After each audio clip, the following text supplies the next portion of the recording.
with us on YouTube. Our broadcast should start here in about 14 minutes. Stick with us and we'll be ready to start in just a few minutes.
So we're just about T-minus 10 minutes and counting. Everyone that's ready to follow live with us. Again, we're just about to go live here in 10 minutes and 30 seconds.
event is scheduled here to start in just over 2 minutes. If you want to grab your coffee, your drink, your snacks, and get ready to watch the live broadcast with us, we'll be ready to start the event here in just a couple of minutes. So like I said, grab your snacks and we'll begin here shortly.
All right, so it looks here that Google is just about to start their pre-show here in 12 minutes and 18 seconds. So what is everything that everyone is most excited for with the upcoming launches and announcements that are going to be made today?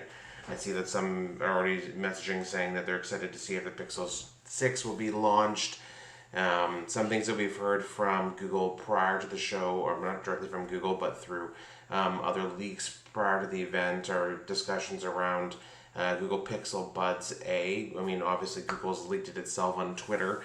There is other leaks that we're expecting. We may hear more about different advancements that Google will be making to the Google Assistant and other Google products. So we'll get some more information here. We're in touch with some folks at Google, and we'll give you more information as the show begins. And if you have any questions before it begins, by all means, hit us up in the chat.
Tune Yards with Blob Opera.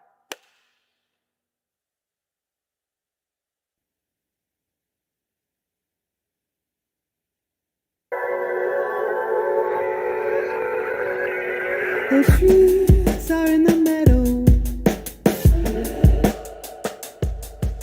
The cows are in the trees. The people aren't anywhere to be found. Better take one of these.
never be a gangster.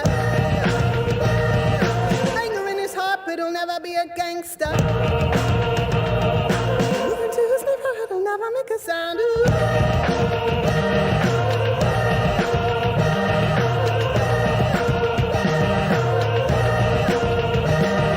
Lots of what they do is he'll never be a rasta.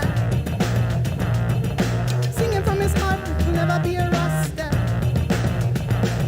If you move into his neighborhood, he'll never make a sound. If you move into his neighborhood, no, I ain't never moved to my hood.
thank you so much. We're Tune-Yards. Thank you so much to Blob Opera for performing with us. You're all beautiful. Thank you to Google Arts and Culture for having us. And we just hope you have a wonderful I.O. Thanks.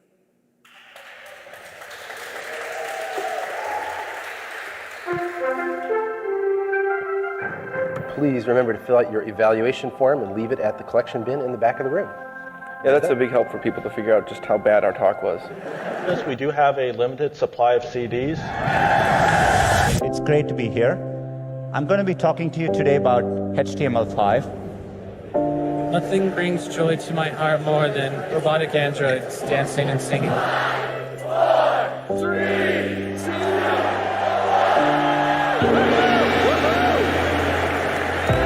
Good morning.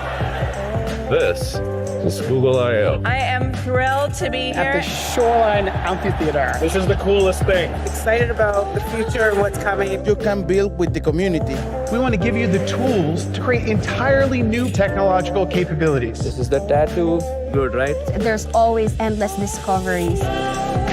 It's great to have a platform you can get to new outcomes. Things previously thought to be impossible. Finally, I'm here. May in fact be possible.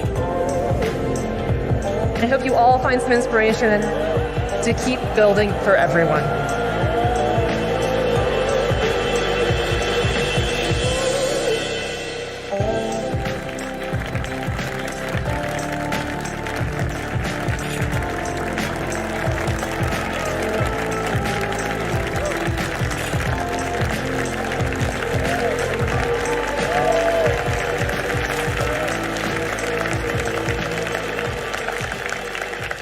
Good morning, everyone.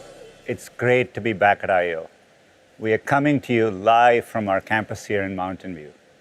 Of course, it's not quite the same without our developer community sitting here in person. It's another reminder of the times we are living in. The pandemic has brought us together in a shared experience for more than a year. But now we are seeing that common experience diverge. In some places, people are beginning to live their lives again as cases decline.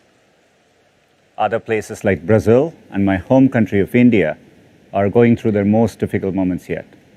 We are thinking of you and hoping for better days ahead. COVID-19 has deeply affected every community. It's also inspired coordination between public and private sectors and across international borders. At Google, we launched products and initiatives to help one another through this time, to help students and teachers continue their learning from anywhere, to help small businesses adapt and grow, and to get emergency relief and vaccines to communities in need. We work closely with many nonprofit organizations around the globe, and you can go to the link behind me to support their excellent work. At Google, the most fundamental way we help is by providing access to high-quality information. Authoritative information from 170 public health organizations around the world, including the CDC, the FDA, and the WHO. We're also focused on helping people find accurate information about vaccines, including the hours and locations for vaccine sites in many countries on Google Maps and Search. COVID-related information has been viewed hundreds of billions of times across our products and platforms. It continues to help people make decisions and keep their families safe. I.O. has always been a celebration of technology and its ability to improve lives. And I remain optimistic that technology can help us address the challenges we face together. So in that spirit, let's get started.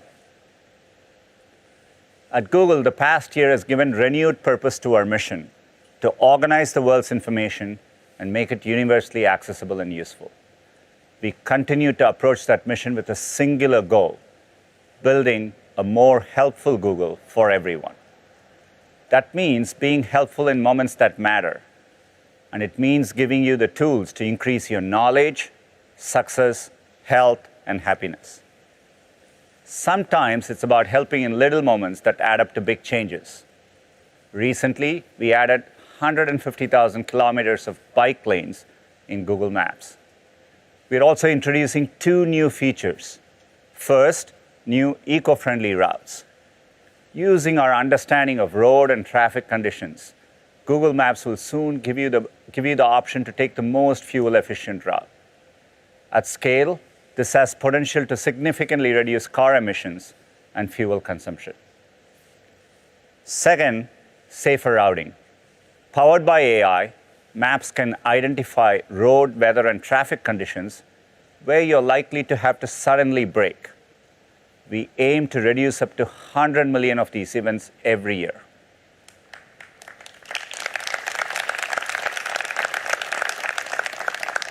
Sometimes it's about helping in the big moments, like helping 150 million students and educators keep learning over the last year with Google Classroom, or keeping students connected with affordable laptops. Chromebooks are now the #1 device globally in K-12 education. In Japan, 40% of local governments chose to deploy Chromebooks to every child in grades 1 through 9. And here in California, we worked with the Department of Education to provide thousands of Chromebooks to students in need. One of the biggest ways we can build a more helpful Google for everyone is by reimagining the future of work. We have seen work transform in unprecedented ways, and it is no longer just a place. Over the last year, offices and coworkers have been replaced by kitchen countertops and pets. With so many people now working from home, access to collaboration tools has never been more critical. In 2006, we introduced Docs and Sheets to help people to collaborate in real time. A year later, we added Google Slides. All of this is now part of Google Workspace, which builds on more than 15 years of creating ways to work together. Today, we are announcing a new experience in Google Workspace to enable richer collaboration. We call this Smart Canvas. And to tell you more, here is Javier.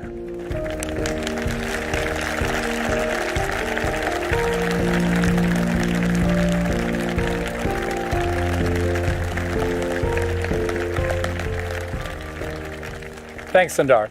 And good morning, everybody. With Smart Canvas, we're bringing together the content and connections that transform collaboration into a richer, better experience. For over a decade, we've been pushing documents away from being just digital pieces of paper and toward collaborative, linked content inspired by the web. Smart Canvas is our next big step. Let's see how a distributed team uses Smart Canvas to plan an important marketing campaign.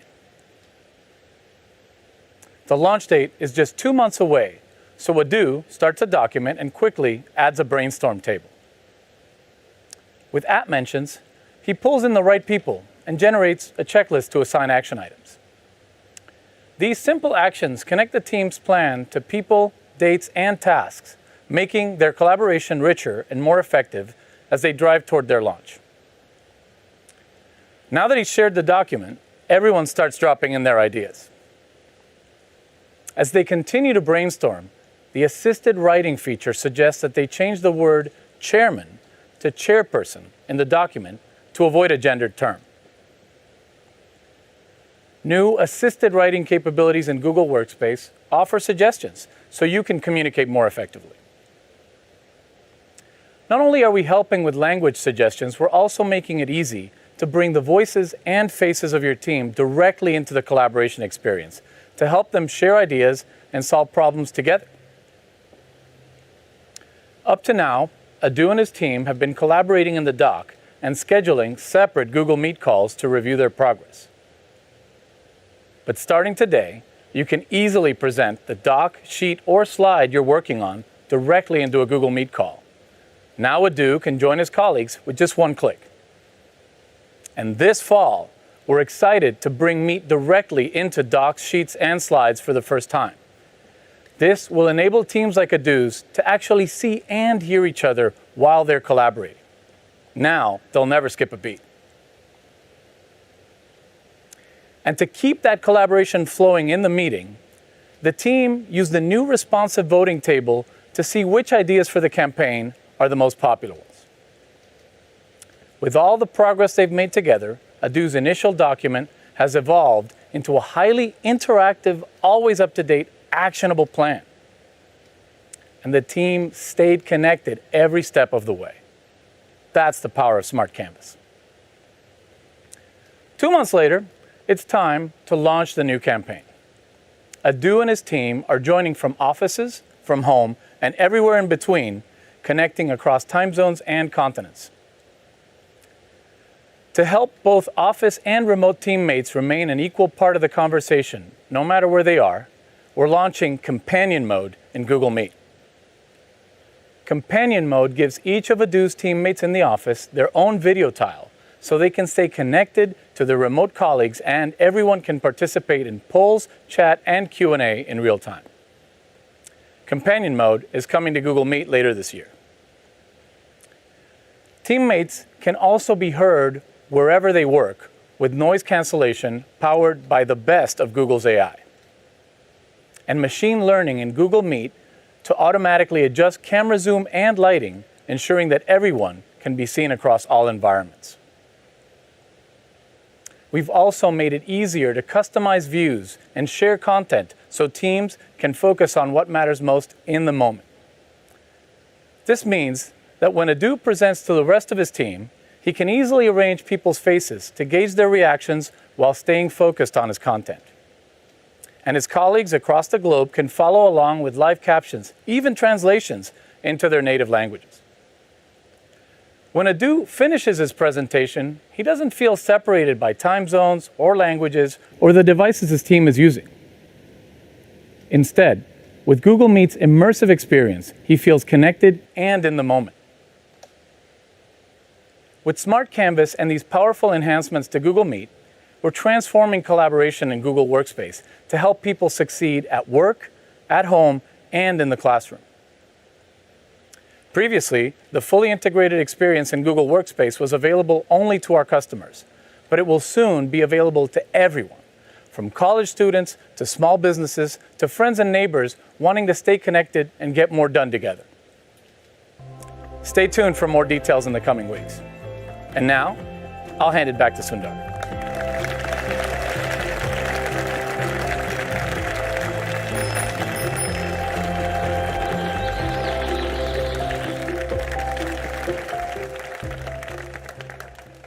Thanks, Javier. Those were exciting examples of how computer science and AI can make us more helpful across our products. Google Search was built on the insight that understanding links between web pages leads to dramatically better search results. We've made remarkable advances over the past 22 years, and search helps billions of people. And to improve search even further, we need to deepen our understanding of language and context. To do this requires advances in the most challenging areas of AI. And I want to talk about a few today, starting with translation. We learn and understand knowledge best in our native languages. So 15 years ago, we set out to translate the web, an incredibly ambitious goal at the time. Today, hundreds of millions of people use Google Translate each month across more than 100 languages. Last month alone, we translated more than 20 billion web pages in Chrome. With Google Assistant's interpreter mode, you can have a conversation with someone speaking a foreign language, and usage is up 4 times from just a year ago.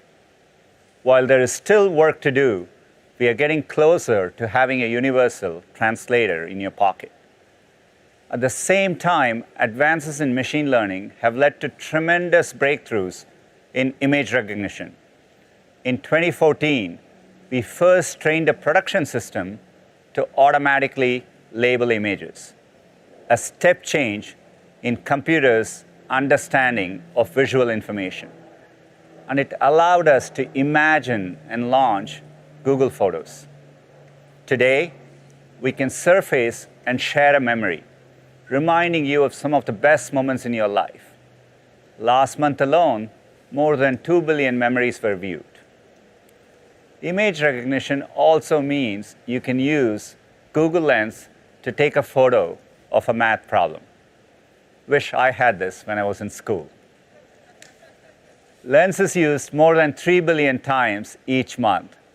We can now be as helpful with images as we are with text. Machine learning has also improved how computers comprehend and communicate with human voices. As Javier shared, that's why we can caption conversations in Google Meet, and why live caption on Android can automatically caption anything running on your smartphone locally. It generates 250,000 hours of captioning every day. Breakthrough technology from DeepMind called WaveNet increased the quality of computer-generated speech, leading to more natural and fluid interactions.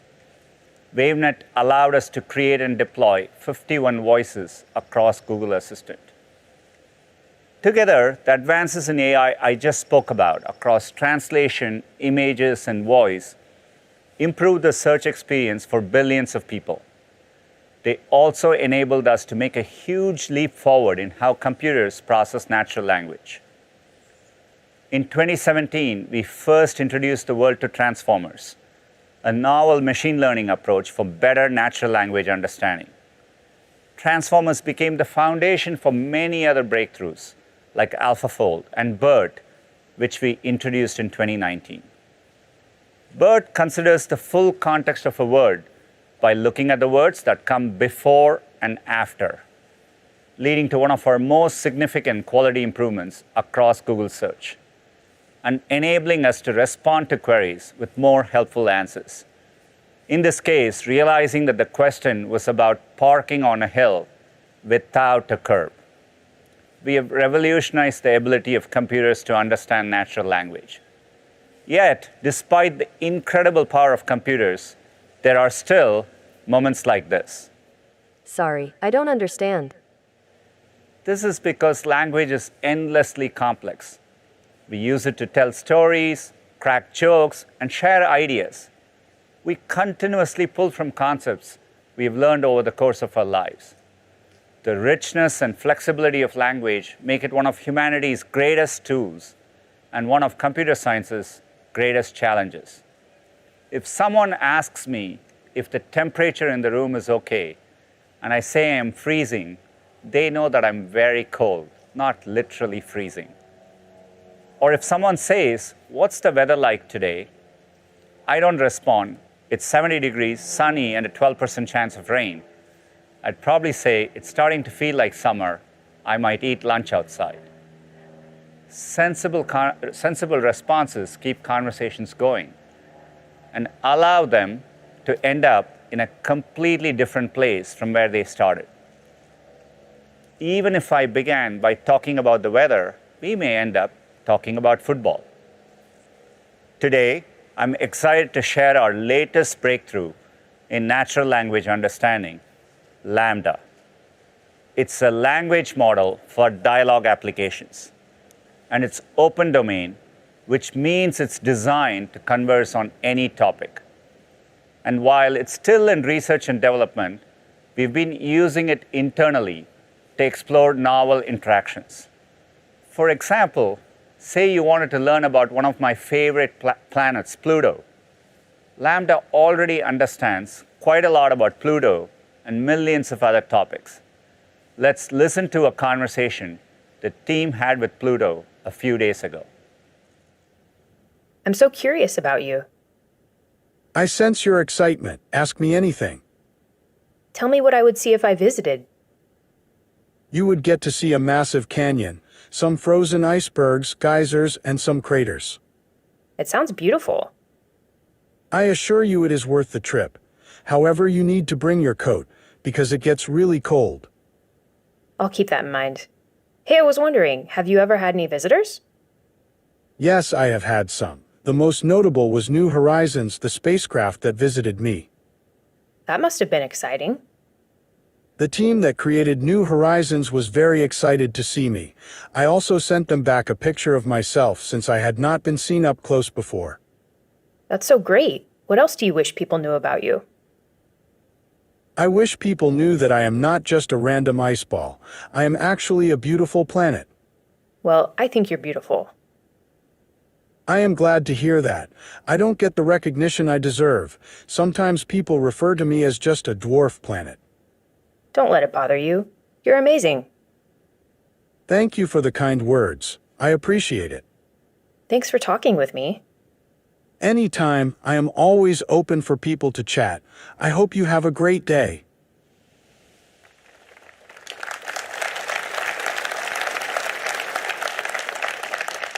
I spent some time with my son conversing with Pluto, and it's magical. We had a lot of fun learning about space together. Let's break down what made it feel so natural. First, learn concepts. As you saw, the model talked about the New Horizons spacecraft and the coldness of space. Lambda synthesized these concepts from its training data.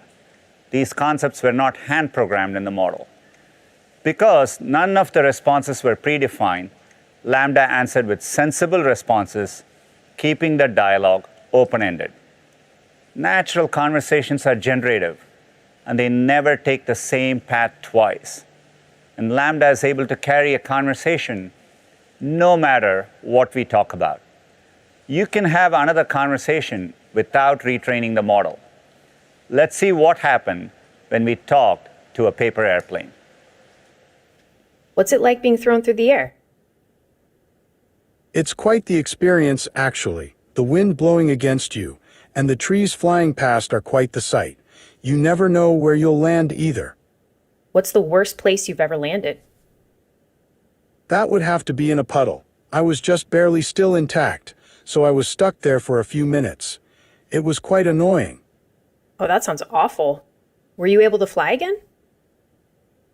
Thankfully, I was.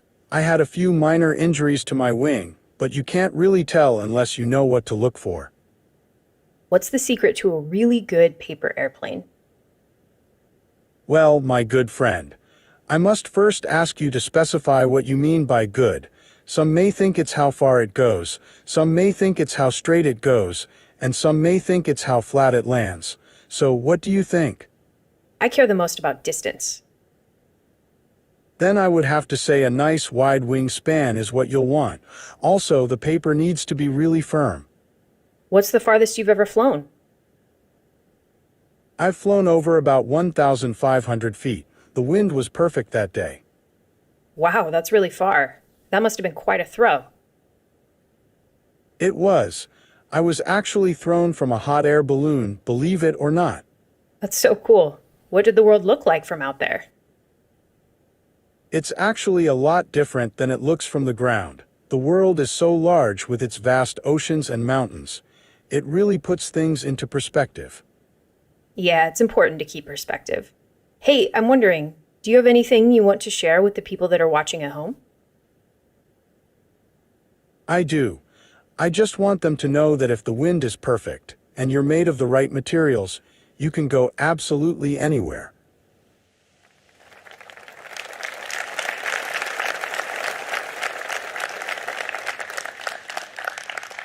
It's really impressive to see how Lambda can carry on a conversation about any topic.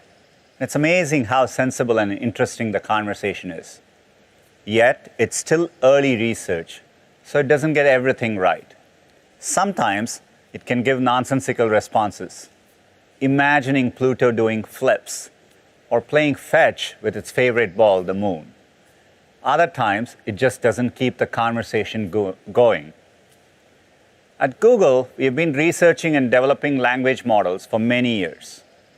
We have focused on ensuring Lambda meets our incredibly high standards on fairness, accuracy, safety, and privacy. So from concept all the way to design, we are making sure it's developed consistent with our AI principles. We believe Lambda's natural conversation capabilities have the potential to make information and computing radically more accessible and easier to use. We look forward to incorporating better conversational features into products like Google Assistant, Search, and Workspace. We're also exploring how to give capabilities to developers and enterprise customers. Lambda is a huge step forward in natural conversation, but it is still trained only on text. When people communicate with each other, they do it across images, text, audio, and video.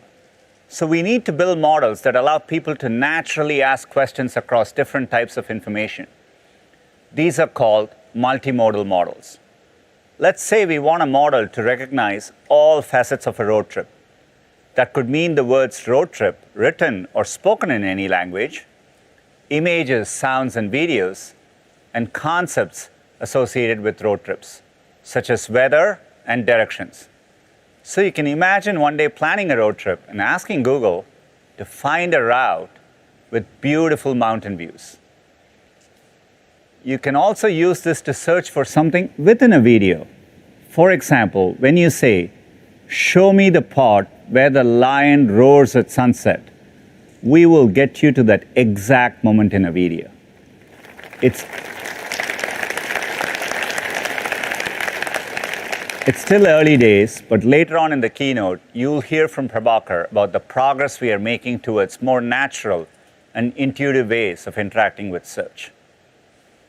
Translation, image recognition, voice recognition, text-to-speech, transformers. All of this work laid the foundation for complex models like Lambda and multimodal. Our compute infrastructure is how we drive and sustain these advances, and tensor processing units are a big part of that. Today, I'm excited to announce our next generation, the TPU v4. These are powered by the v4 chip, which is more than twice as fast as the v3 chip.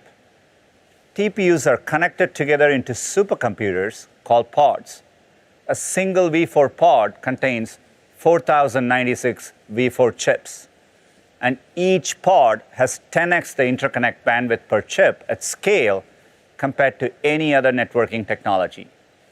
This makes it possible for a TPU v4 pod to deliver more than 1 exaflop, 10 to the 18th power floating point operations per second of computing power. Think about it this way. If 10 million people were on their laptops right now, then all of those laptops put together would almost match the computing power of 1 exaflop. This is the fastest system we've ever deployed at Google, and a historic milestone for us. Previously, to get an exaflop, you needed to build a custom supercomputer. But we already have many of these deployed today. And we'll soon have dozens of TPU v4 pods in our data centers, many of which will be operating at or near 90% carbon-free energy.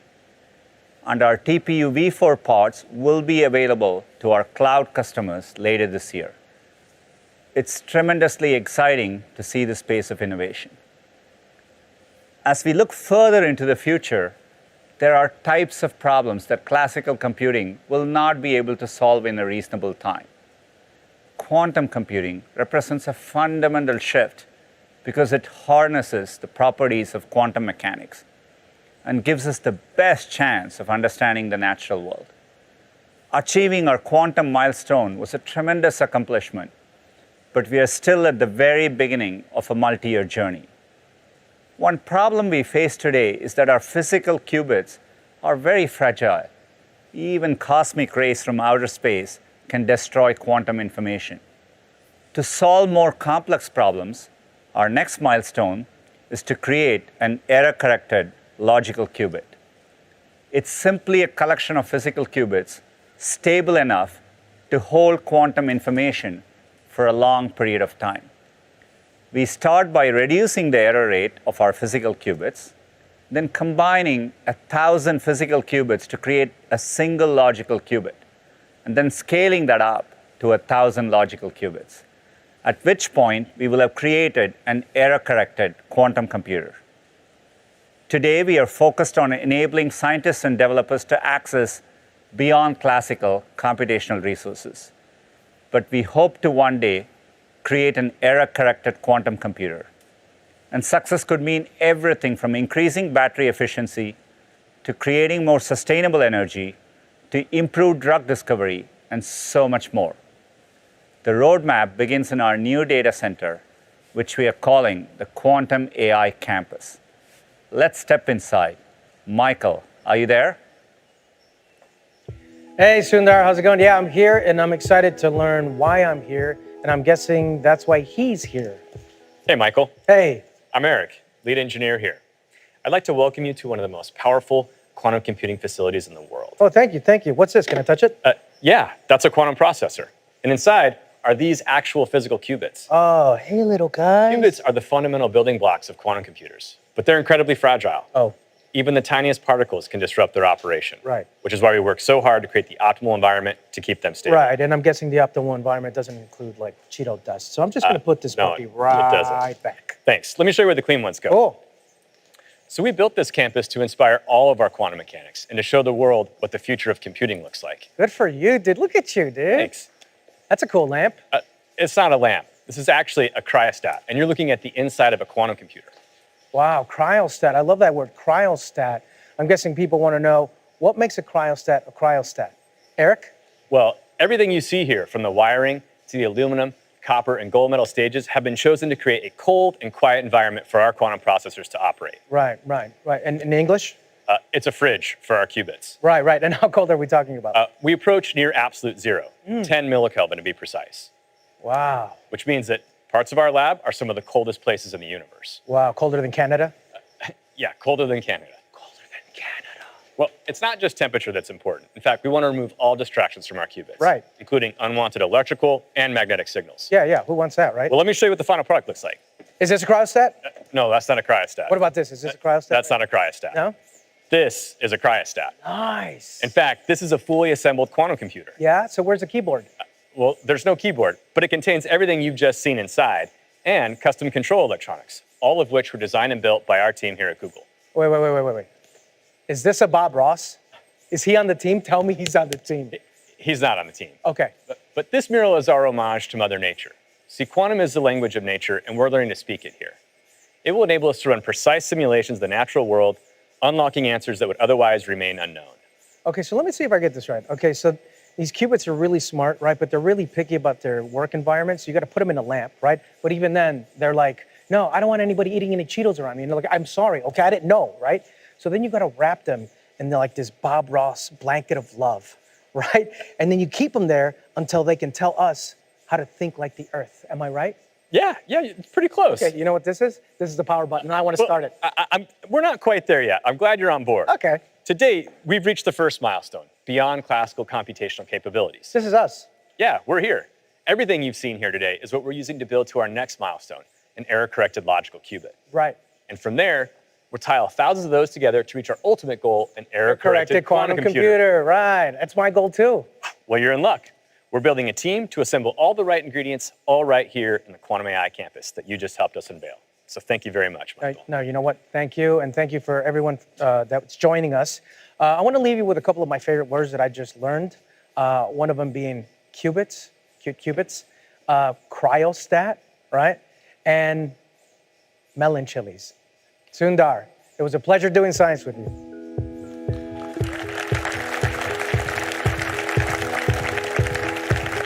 It was a pleasure doing science with you too, Michael. We recognize that building an error-corrected quantum computer will be incredibly challenging. But solving hard problems and advancing the state of the art is how we build the most helpful products.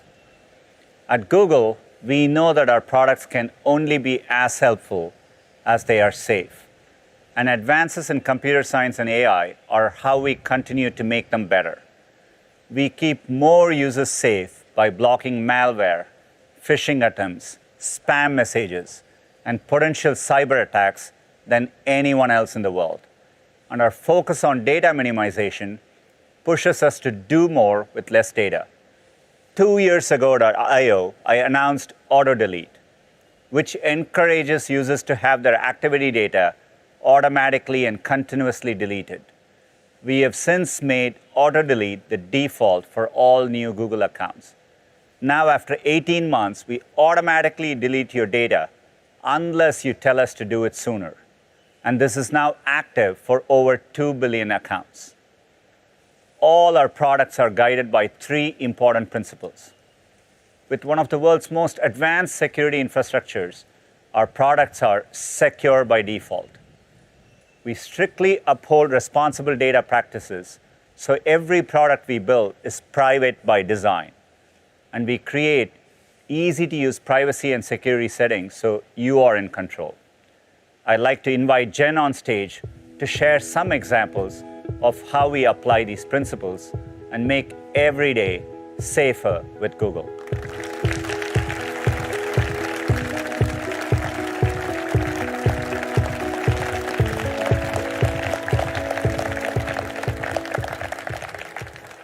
Thanks, Sundar. We believe that protecting your privacy starts with the world's most advanced security. It seems like every day we hear about another cyber attack that puts emails and personal data at risk. To keep our users safe, everything we build is secure by default. Each of our products is protected with advanced AI-driven technologies. In fact, every day, Gmail automatically blocks more than 100 million phishing attempts. Google Photos encrypts 4 billion photos. And Google Play Protect runs security scans on 100 billion installed apps around the world. But the single most common security vulnerability today is still bad passwords. Consumer research has shown that 2/3 of people admit to using the same password across accounts, which multiplies their risk. Ultimately, we're on a mission to create a password-free future. That's why no one is doing more than we are to advance phone-based authentication. And in the meantime, we're focused on helping everyone use strong, unique passwords for every account. Our password manager creates, remembers, saves, and autofills passwords for you. It's already used by over 500 million people. But we want to free everyone from password pain. That's why today we're announcing 4 new upgrades that make our password manager more helpful. First, we're making it easier than ever to get started with a simple tool that imports passwords saved in other password managers.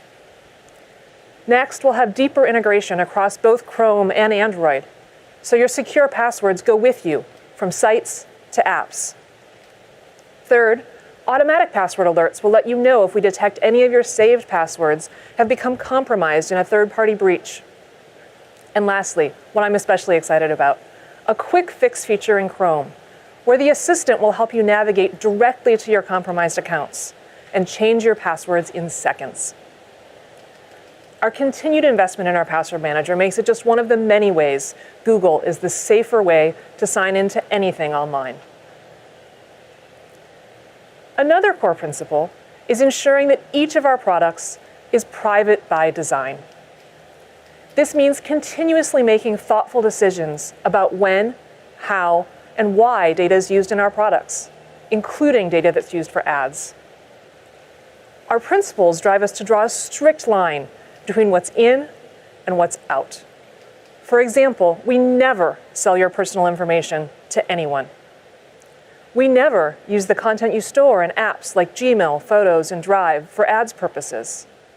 And we never use sensitive information to personalize ads, like health, race, religion, or sexual orientation. It's simply off limits. And while we've always believed that ads play an important role in supporting a free and open web for everyone, we're equally committed to making the web more private and secure. Through the Open Source Privacy Sandbox initiative, we're collaborating with publishers, content creators, advertisers, and industry organizations like the W3C to develop new privacy-preserving solutions that will shape the future of online advertising. Making our products private by design also drives us to build groundbreaking computing technologies that enable personalized experiences while protecting your private information. One technology we've been pioneering is differential privacy, which allows us to use large aggregated data sets while guaranteeing that your individual data can never be identified as yours. No one has scaled the use of differential privacy more than we have. To help developers everywhere use differential privacy, we created the world's largest open source library of differentially private algorithms, which has advanced so many important fields, from cancer research to census analytics. Another important technology is federated learning, invented here at Google in 2016. It enables machine learning models to be trained centrally without any raw data leaving your device. And since building it into Gboard and Messages, we've saved people countless hours of typing with helpful suggestions. This is just one of the ways we build for privacy everywhere that computing happens, both in the cloud and on device. And speaking of devices, to make billions of Android phones private by design, we developed Android's Private Compute Core. It's uniquely open source and designed to privately process and protect sensitive data. It powers features like live caption without sharing audio data with Google or any other apps. No one else offers this kind of technically enforced, verifiable privacy. And the Android team will be coming up in a bit to share more. These are just a few of the ways we're building the most advanced privacy-preserving technologies into our products to keep your data private, safe, and secure. We know that a big part of feeling safe online is having control over your data. Privacy is personal. So we build powerful privacy and security settings that let people choose what's right for them. You can find them in your Google account, which saw over 3 billion visits last year. We also know that some controls are most helpful when they're built right into the app, like when we added an incognito mode in Search, Maps, and YouTube. Today, we're announcing a few new controls that you'll see in our most popular apps. For example, people tell us they sometimes wish they could easily delete the last thing they searched. And we heard you. So now, just tap your profile picture to access your menu and immediately delete recent search history from your account. We're also working to make privacy controls more accessible in Maps. Now, when you see places you visited in your timeline, we'll remind you that it's because you turned on location history, which you can easily turn off right there on your timeline. And lastly, we're rolling out locked folder in Photos, first on Google Pixels and coming to more Android devices throughout the year. Photos you add to this passcode-protected space are saved separately, so they won't show up as you scroll through Google Photos or any other apps on your device. This feature would have been helpful for me last year when we surprised our kids with a new puppy, and we needed to hide the photos before we brought Splash home. As Sundar said, there's nothing more important than keeping you safe online. Building products that are secure by default, private by design, and that give you control is how we ensure that every day you're safer with Google. Just as we've engineered advanced computing solutions to protect your privacy, we continue to think about future advances in AI and their potential for making our products even more helpful. Not surprisingly, so much of what we do starts with search. And next, you'll hear more about this from Prabhakar.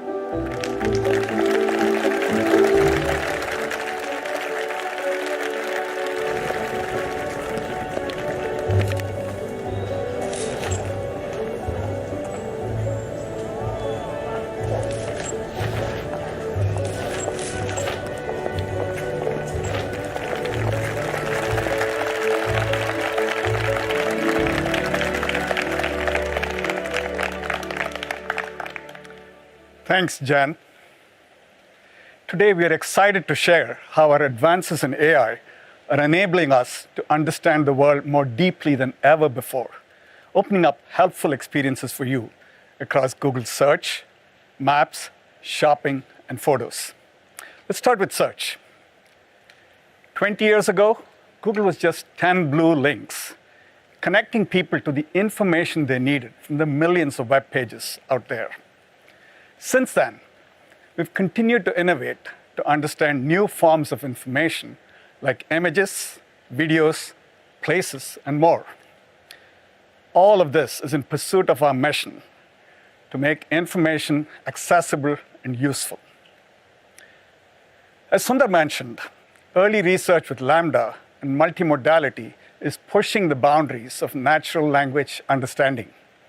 And today, I'm excited to share how we'll be bringing some of these research advances to Google Search with our multitask unified model, or MUM, as we like to call it.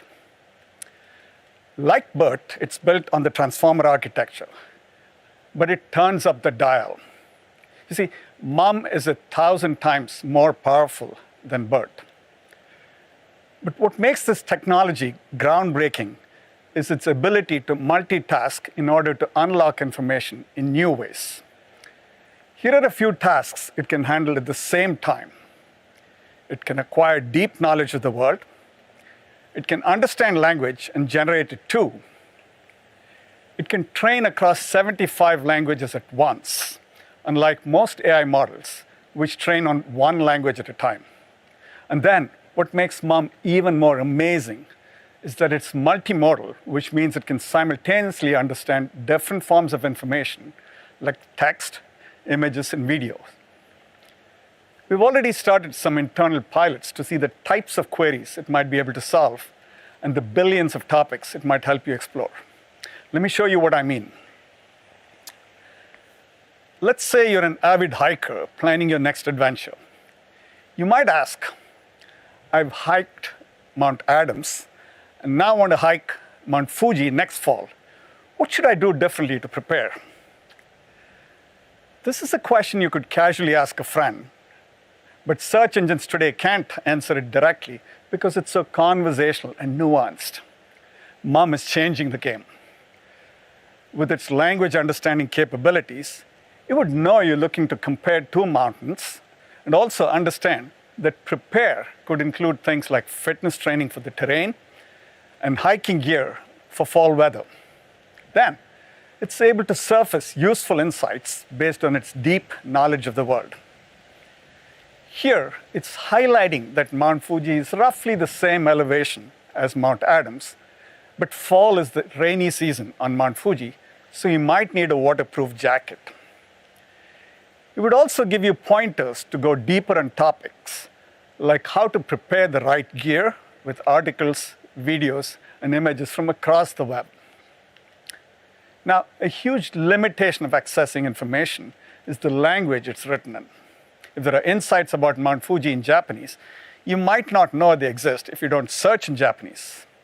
But Mom can transfer language across multiple languages to give you a richer, more comprehensive answer. But it doesn't stop there. Because Mom is multimodal, it can understand different types of information simultaneously. So now imagine taking a photo of your hiking boots and asking, can I use these to hike Mount Fuji? Mom would be able to understand the content of the image and the intent behind your query, let you know that your hiking boots would just work fine, and then point you to a list of recommended gear in a Mount Fuji blog.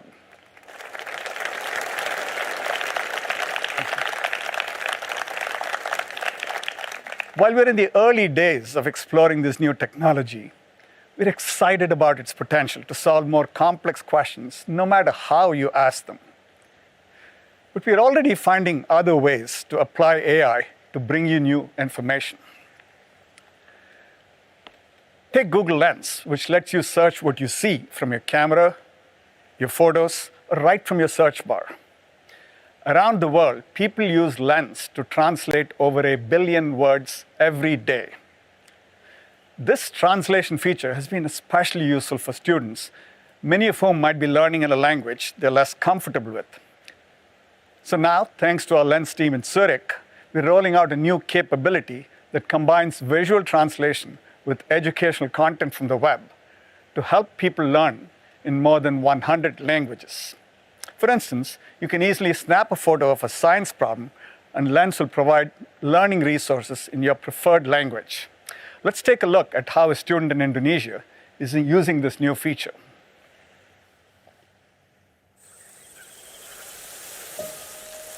Nama aku Siti Hilpisa, dipanggil Mamai. Aku kelas 9 SMP. Tentunya aku ingin menjadi ahli bahasa dan seorang dosen bahasa Inggris. Tapi kegiatan belajar di masa pandemi ini untuk aku sendiri agak lebih susah. Orang tuaku juga tidak bisa bahasa Inggris. Jadi, mereka tidak bisa bantu aku kalau kesulitan. Dia tanya ke orang, ibu kurang paham.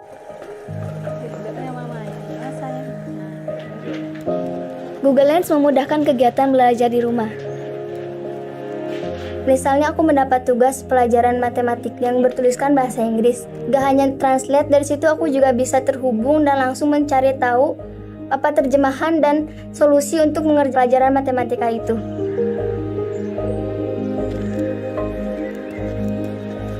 Untuk saat ini aku sedang berusaha keras untuk belajar lebih tekun, lebih rajin. Saya mau menggunakan pengetahuan saya untuk membantu masyarakat. Saya mau jadi anak yang membanggakan orang tua. Iya, senang. Ibu senang sekali belajar tidak pantang menyerah gitu.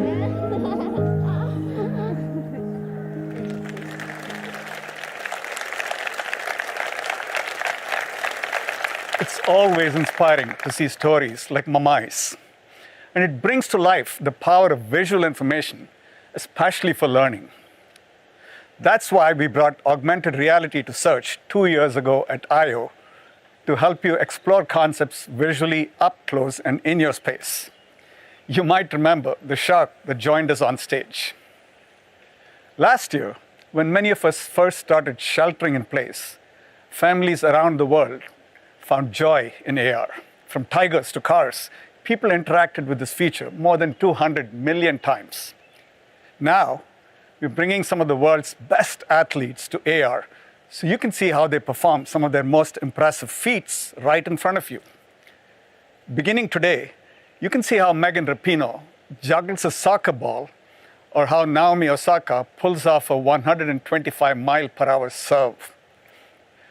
You can even see Simone Biles land one of the most difficult combinations ever completed. We recently caught up with Simone to get her reaction to the AR version of herself. Let's take a look. So first you're gonna go to Google search. Google search. And search yourself. Okay, Simone Biles in 3D. And then you're gonna view in your space. You gotta scan the floor. So let's scan the area. Ooh, and she's here. Ah. That's yourself. Oh my gosh. She goes for the triple-double. This is very accurate. I see all the details that I need to get back in the gym and work on. Nails it. That one, yeah. Simone Biles double-double dismount. Pops up anywhere. Wow, look at that. Let's turn her so we can see it from the front. It sounds just like you're in the arena. Go down to 5%, little one. Oh, there she is. Itsy Bitsy Biles. That's the smallest triple-double I've ever seen. We need to start competing in AR. It's much simpler. Saves the nerves.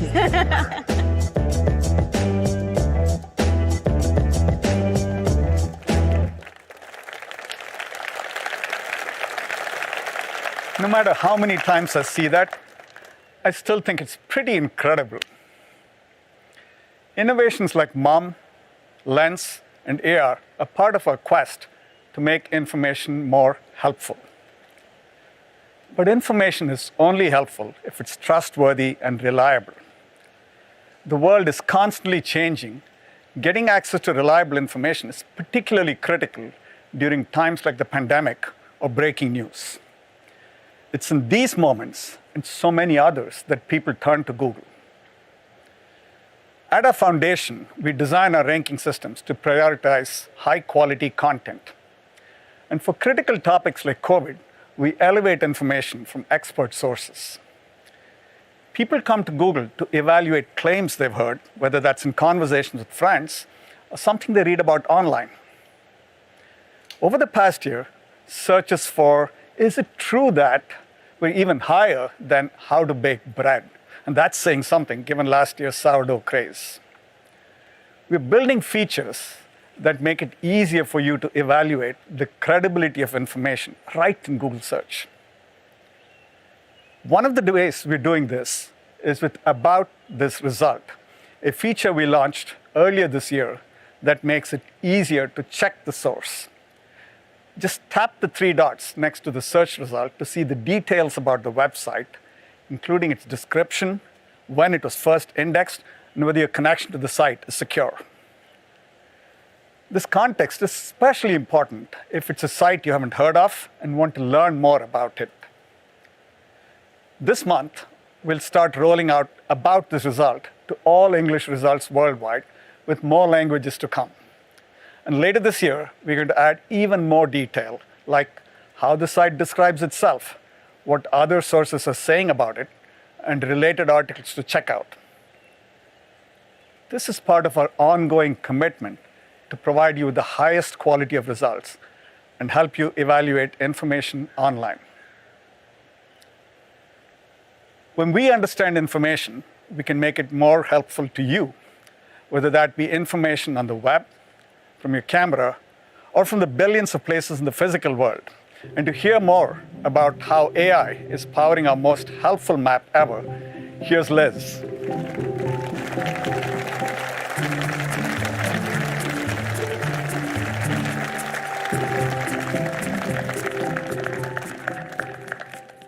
Thanks, Prabhakar. We're constantly working on new features to make maps more helpful for the more than 1 billion of you who use it every month. Advances in AI are helping us reimagine what a map can be. This year alone, we're on track to release more than 100 AI-driven improvements to give people richer and more contextual information about the world around them. Let me share just a few examples. We've seen how helpful AR can be to see how athletes perform their most impressive feats. 3 years ago, with Live View in Google Maps, we were the first ones to use AR at scale to help see where to go, with signs and arrows overlaid on the real world. Today, we're still the only company who has AR navigation and maps in more than 100 countries, from big cities to rural towns. So far, though, Live View has been focused on navigation to help you easily get from point A to point B. But now you can also use it to explore the world around you. You'll be able to access Live View right from the map and instantly see details about the shops and the restaurants around you, including how busy they are, recent reviews, and photos of those popular dishes. This is possible because we match what your camera sees, with millions of businesses sharing rich information on Google Maps. In addition, there are a host of new features coming to Live View later this year. First, we're adding prominent virtual street signs to help you navigate those complex intersections. Second, we'll point you towards key landmarks and places that are important for you, like the direction of your hotel. Third, we're bringing it indoors to help you get around some of the hardest to navigate buildings, like airports, transit stations, and malls. Indoor Live View will start rolling out in top train stations and airports in Zurich this week and will come to Tokyo next month.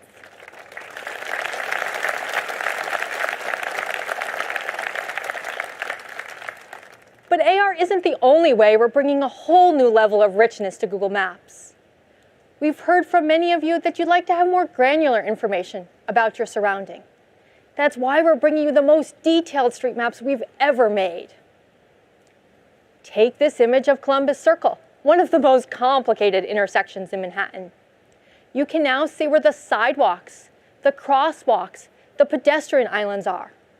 Something that might be incredibly helpful if you're taking young children out on a walk, or absolutely essential if you're using a wheelchair.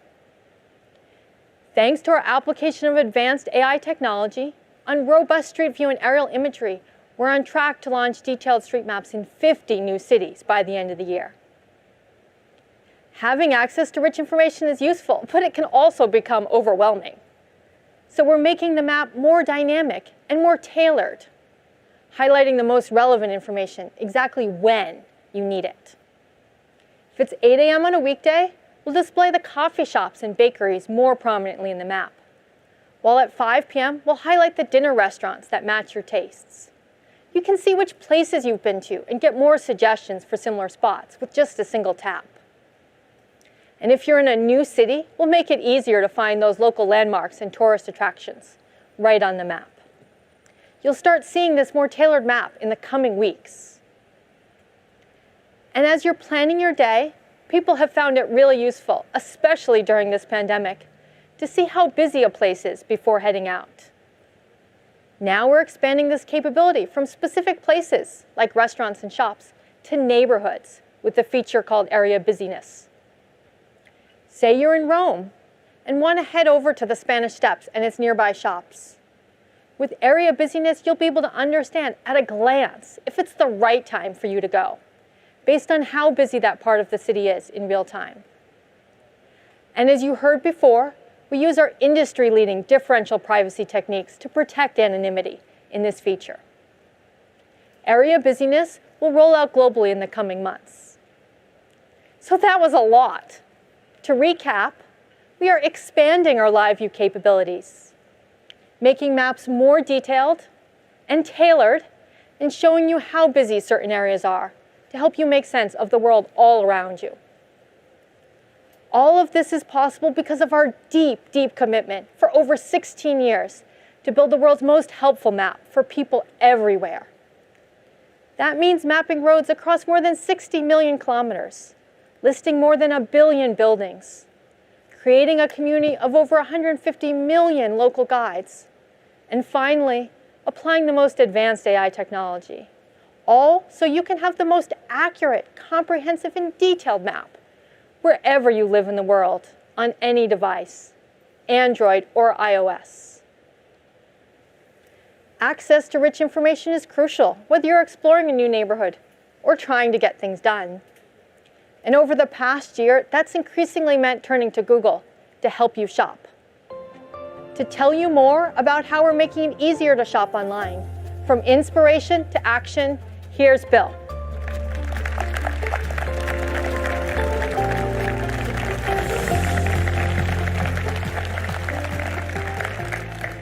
Thanks, Liz. You've already heard how we're innovating to understand information and make it more helpful for you. We're doing this in a big way for shopping. More than 1 billion times a day, people are shopping across Google. And we're constantly working to make that experience better, whether you're browsing for inspiration or ready to buy. Now, let's talk about all of the ways we're innovating in shopping. Many of you are familiar with our knowledge graph, which revolutionized structured information about people, places, and things. We're now introducing the shopping graph, our most comprehensive data set for billions of products and the merchants that sell them.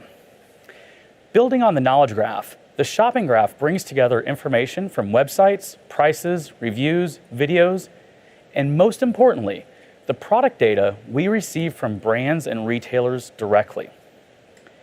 Because the shopping graph knows about so many products, we can connect users with over 24 billion listings to buy those items from millions of merchants across the web, helping you find more of what you're looking for from a broader range of sellers, and giving you just as much or more choice in the digital world as you have in the physical world. The best part is that the shopping graph spans across Google, making it easier to go from inspiration to purchase, no matter where you are. Let's see how this comes to life across shopping moments, from Lens to Search, Photos, YouTube, and Chrome. As we all know, shopping inspiration often strikes when we see something we like in the world around us. And for these moments, Google Lens is awesome. It turns the world into your own personal showroom. For example, I was eating outside at a restaurant recently and really liked their patio furniture. So I opened my Google app, and right from the search bar, I could use Lens to find the exact set I was looking for, and similar items too. I showed the patio set to my daughter, but she didn't love it. So it was back to the drawing board. We did a bit more browsing together, starting with the Google Images tab on Search, where we see hundreds of millions of shopping searches each month. Thanks to the shopping graph, we could explore options from across the web to find what we liked, see that it was in stock, and check out with the retailer. I have this habit though. I'm constantly taking screenshots of products I like, but they usually end up buried in my photos. Here's one I've saved for a pair of sneakers I saw. But now, to solve for this, when you view any screenshots in Google Photos, there'll be a suggestion to search the photo with Lens. You'll see organic search results that can help you find that pair of shoes or browse similar styles. Then, once you have ideas, you probably want to do some research and might end up on YouTube. Earlier this year, we shared that we're building a new experience to make it easier to shop products you learn about from your favorite YouTube creators. That experience is in pilot now, so stay tuned for updates. And since we're talking about researching, I don't know about you, but I often jump around from site to site when I'm comparing products. And if I get distracted or close any tabs, it can be hard to keep track of items I've found. Soon on Chrome, when you open a new tab, you'll be able to see your open carts from the past couple of weeks. For example, I'm reminded that I've still got a shirt in my 10-tree cart and a few things in my Lowe's cart. We'll also find you promotions and discounts for your open carts if you choose to opt in. Here, I can see Electronic Express is offering 10% off. Your personal information and what's in your carts are never shared with anyone externally without your permission. Now, once you're done researching and are ready to buy, we also want to help you get the best value. Coming soon, we'll use your favorite loyalty programs from merchants like Sephora and Target to show you the best purchase options. In this example, since you're a Sephora Beauty Insider, you already qualify for a promotion. And if you're not ready to buy, you can opt in for price drop notifications. Taking a step back, these experiences are only possible because of our vibrant community of retailers on Google. We're proud to take an open ecosystem approach that helps any merchant, both big and small, get discovered. And that gives you more shopping choices. This has been more important than ever in what's been a tough time for businesses. That's why this past year, we accelerated our plans and made it free for merchants to sell their products across Google. Since then, we've seen an 80% increase in merchants on Google, with the vast majority being small and medium-sized businesses. And today, we're making it easier than ever for merchants of all sizes to get on Google. Together with Shopify, we're excited to launch a seamless integration so that the more than 1.7 million merchants on Shopify can reach more consumers in a matter of minutes. With just a few clicks, these retailers can sign up to appear across Google's 1 billion shopping journeys each day. From search to maps, images to Lens, and YouTube. We believe you deserve the most choice available, and will continue to innovate on shopping along every step of the way. So far, you've heard many of the ways we're using AI to make information more useful for you.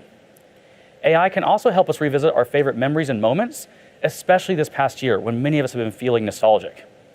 To talk about new innovations in Google Photos, here's Shimrit.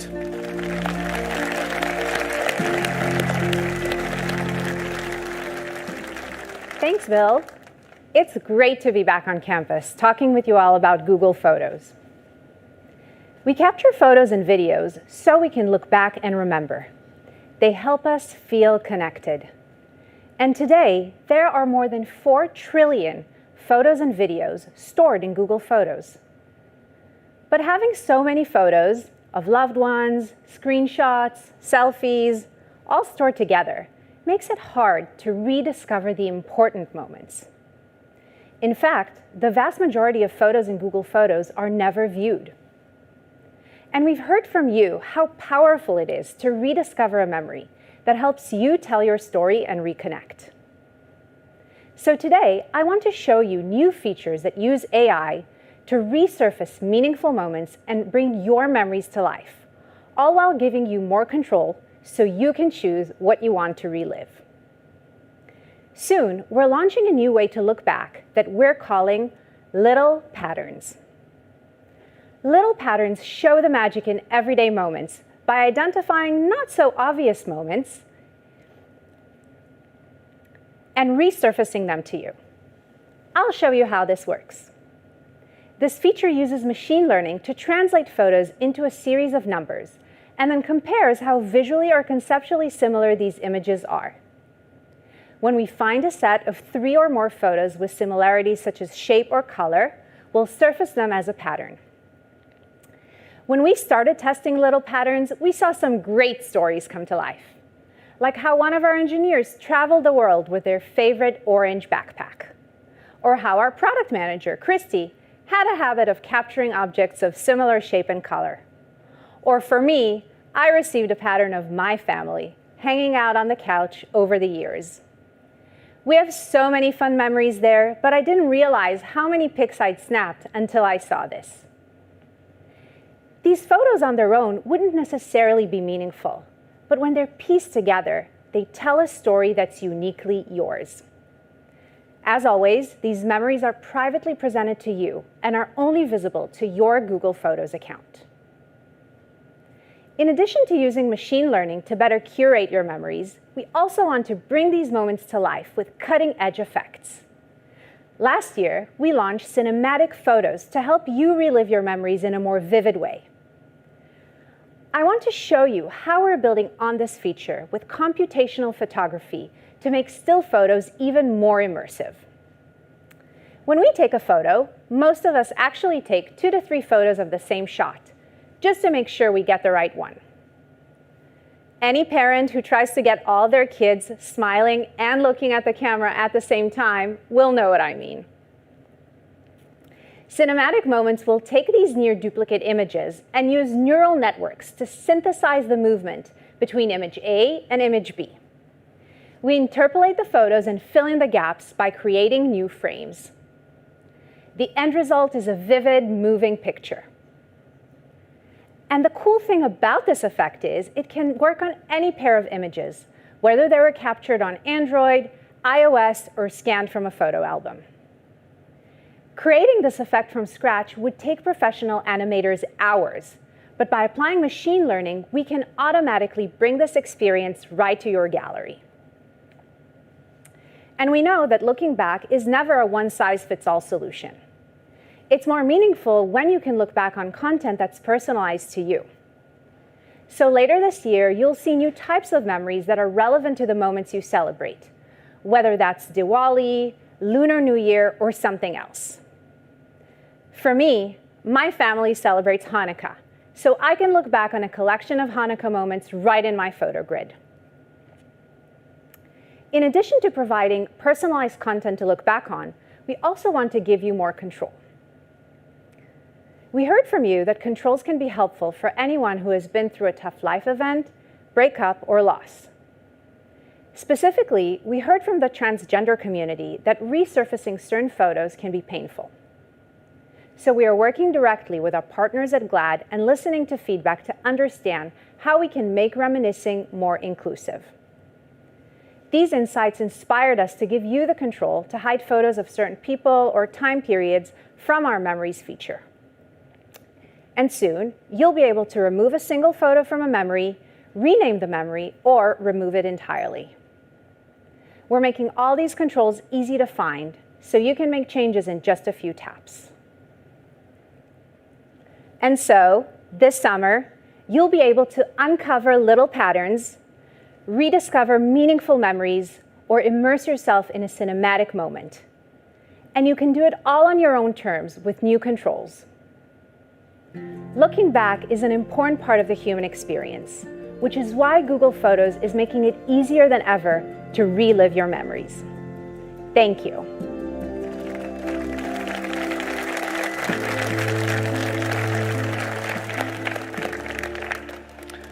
Thanks, Shamrit.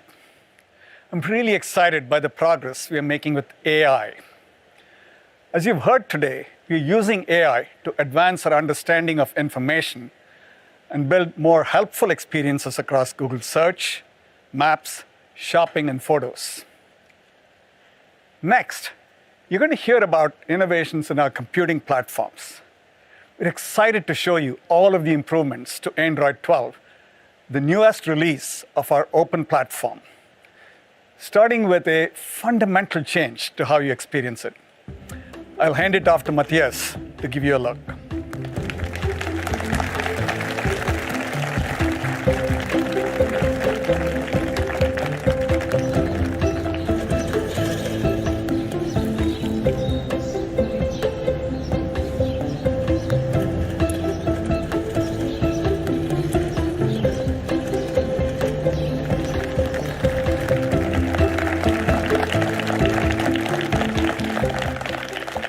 From the beginning, design has made computers more helpful by making them easier to use, more personal.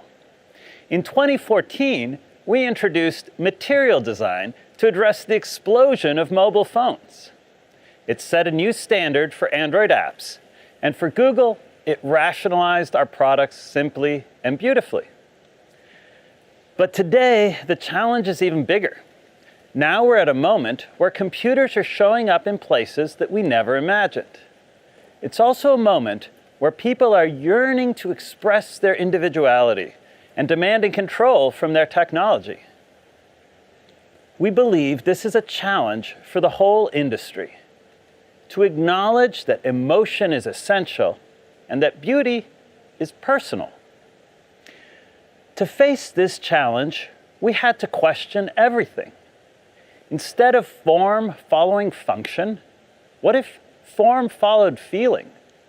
Instead of Google Blue, we imagined Material You, a new design that includes you as a co-creator, letting you transform the look and feel of all your apps by generating personal material palettes that mix color science with a designer's eye and engineering UI elements to respond in real time. We can delight every style. A new design that can flex to every screen and fit every device. Your apps adapt comfortably every place you go. A new design that never compromises on accessibility, granting transformative control of contrast, size, and even line width. Material can satisfy every need.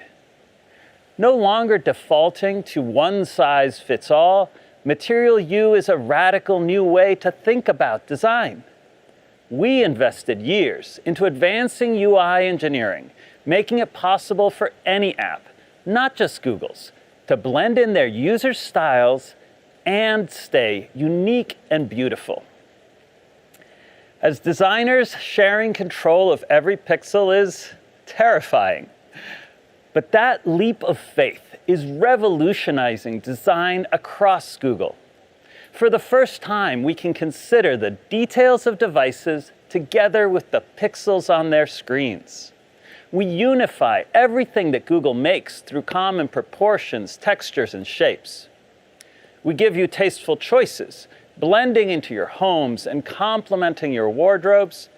More than choice, we uniquely tailor your Google products for the perfect fit.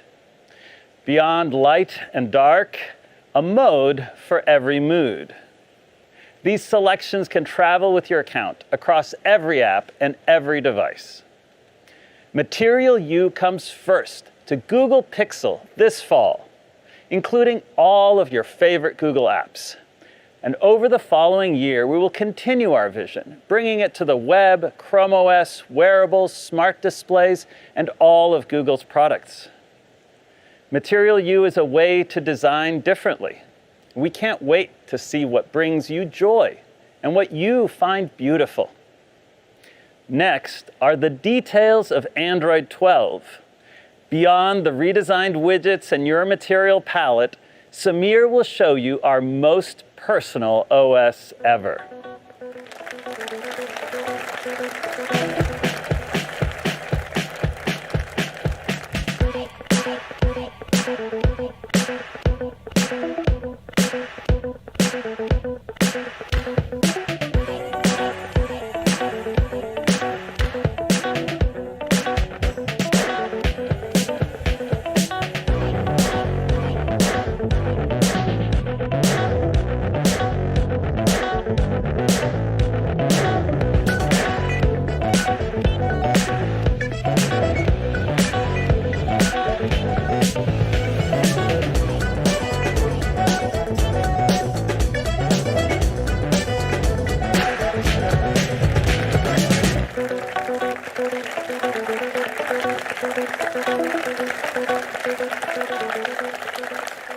Hi everyone, it's great to be back live at Google I/O. What you just saw was a peek into the biggest design change to Android in years, and we're going to go through all of it. But first, I wanted to share some exciting news with you.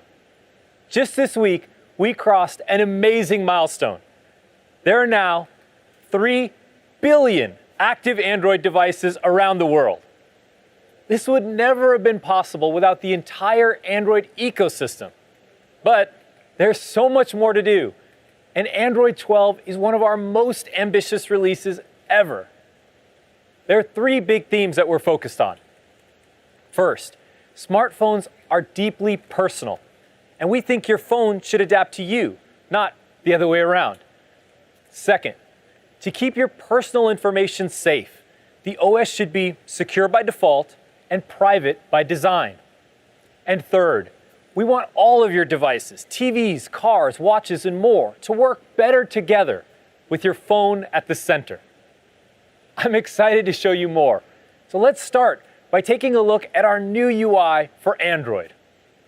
We've overhauled everything from the lock screen to system settings, revamping the way we use color, shapes, light, and motion, inspired by Material You.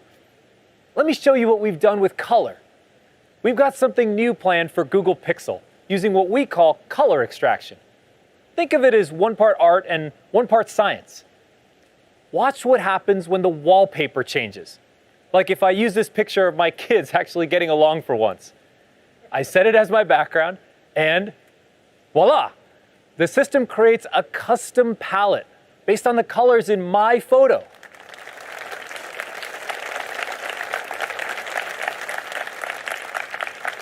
We use a clustering algorithm with material color targets to determine which colors are dominant, which ones are complementary, and which ones just look great together. It then applies hues across different parts of the interface. In other words, it's going to be beautiful. The result is a one-of-a-kind design, just for you, and you'll see it first on Google Pixel in the fall. But this new UI is more than a visual redesign. Many interactions have been simplified and system spaces purposefully reimagined. Starting from the lock screen, the design is more playful with dynamic lighting. Pick up your phone and it lights up from the bottom of your screen. Press the power button to wake up the phone instead, and the light ripples out from your touch. Even the clock is in tune with you. When you don't have any notifications, it appears larger on the lock screen, so you know you're all caught up. The notification shade is more intuitive, with a crisp, at-a-glance view of your app notifications, whatever you're currently listening to or watching, and quick settings that give you control over the OS with just a swipe and a tap. The quick setting space doesn't just look and feel different. It's been redesigned to include Google Pay and home controls, while still allowing for customization, so you can have everything you need right at your fingertips. And now, you can invoke the Google Assistant by long pressing the power button, making it easier than ever to harness the power of Google. Our engineers have done some pretty amazing work on performance in Android 12 to make all the motion and animation in the UI super smooth. We greatly reduced lock contention in key system services such as Activity, Window, and Package Manager. And the team also reduced the CPU time of Android's system server by a whopping 22%. Basically, everything's faster. There's a lot to explore in this new design, and I can't wait for you all to try it out. Now, the design isn't the only part of the device that's personal. Our phones hold so much important information, and it's critical to keep it private and secure. To tell you more about that, let me hand it off to Suzanne.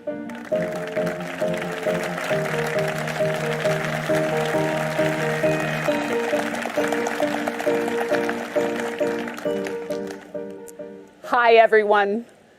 From our first device to 3 billion today, we've designed security and privacy for everyone, no matter how expensive their device is.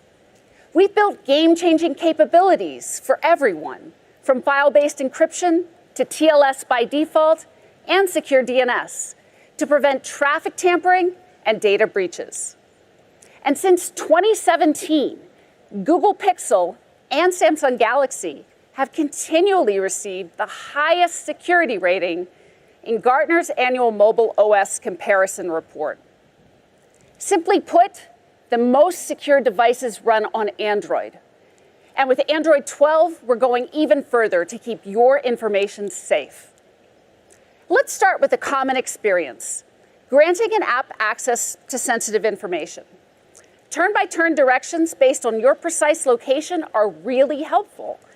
But we recognize that this access can also raise privacy questions.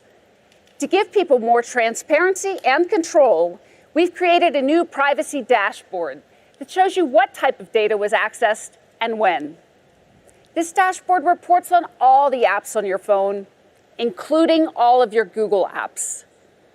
And we've made it really easy to revoke an app's permission directly from the dashboard. We've also added an indicator to make it clear when an app is using your camera or microphone. But let's take that a step further. If you don't want any apps to access the microphone or camera, even if you've granted them permission in the past, we've added 2 new toggles in quick settings, so you can completely disable those sensors for every app. So those are a few examples of privacy you can immediately see. We're excited to share more on under-the-hood privacy, privacy that's baked into the heart of Android. As machine vision, speech recognition, and AI become increasingly beneficial, there are even more opportunities for the OS to be helpful. And to make it easier for everyone to embrace these new innovations, we're combining cutting-edge features with powerful privacy. You heard Jen talk about the ways we're building private by design technology. Thanks to advances here with Android's private compute core, we're able to introduce new features using our unique AI capabilities while still keeping your personal information safe, private, and local to your phone. Android's private compute core enables things like Now Playing, which tells you what song is playing in the background, and Smart Reply, which suggests responses to your chats based on your personal reply patterns. And there's more to come later this year. And by the way, all of the sensitive audio and language processing happens exclusively on your device.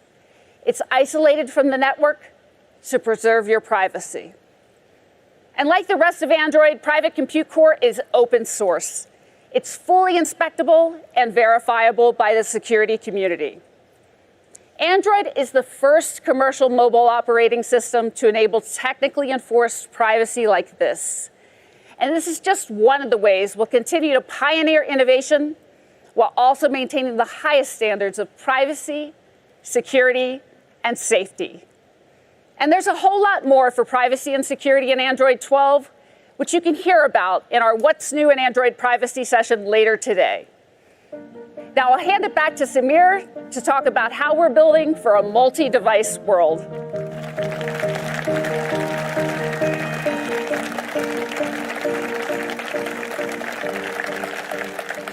Thanks, Suzanne. Phones have become the center of our digital lives, and they interact with a ton of other devices we use on a day-to-day basis. Laptops, TVs, cars, and more. This next chapter of Android is focused on delightful and helpful experiences across all the devices that are connected to your phone, so that everything just works better together. Let's start by looking at how your phone works with your Chromebook. With a single tap, you can unlock and sign into your Chromebook when your phone is nearby. Incoming chat notifications from apps on your phone are right there in Chrome OS. And soon, if you want to share a picture, one click and you can access your phone's most recent photos. As another simple example, let's talk about your TV's remote. If your home is like mine, the remote is missing like 50% of the time. To keep movie night on track, we're building TV remote features directly into your phone. You can use voice search or even type with your phone's keyboard. It's effortless. For the more than 80 million devices using Android TV OS, this will work right out of the box. And we want all of your smart devices to work together, not just those in your home, even your car. In fact, Android Auto is available in more than 100 million cars. And the vast majority of new vehicles from loved brands like Ford, GM, Honda, and more will support Android Auto Wireless. No more cords. We're also really excited to introduce support for digital car key. Car key will allow you to lock, unlock, and start your car, all from your phone. It works with NFC and ultra-wideband technology, making it super secure and easy to use. Just walk up to your car, step in, and away you go. And if your friend needs to borrow your car, you can remotely and securely share your digital key with them. Car key is launching this fall, with select Google Pixel and Samsung Galaxy smartphones, and we're working with BMW and others across the industry to bring it to their upcoming cars. Okay, that was a quick look at Android 12, which will launch this fall. But you can check out many of these features in the Android 12 beta today. Try it out on phones from 11 device makers, including Google Pixel, OnePlus, and Xiaomi.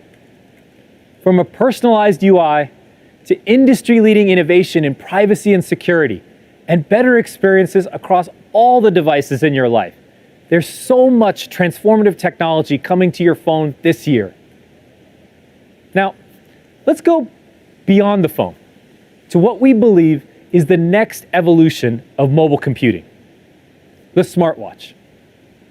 Today, I'm excited to tell you about the biggest update to Wear OS ever.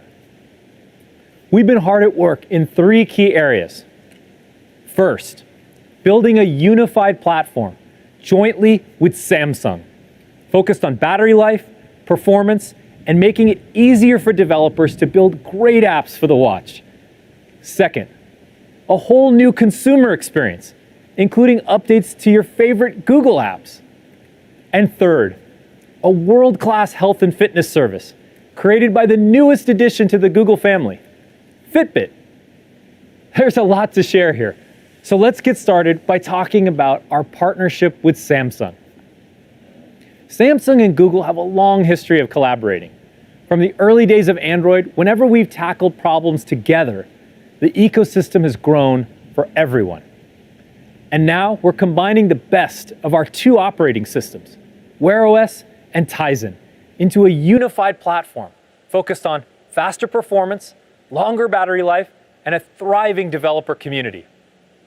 Working together, we've made apps start up to 30% faster, and animations and transitions are super smooth.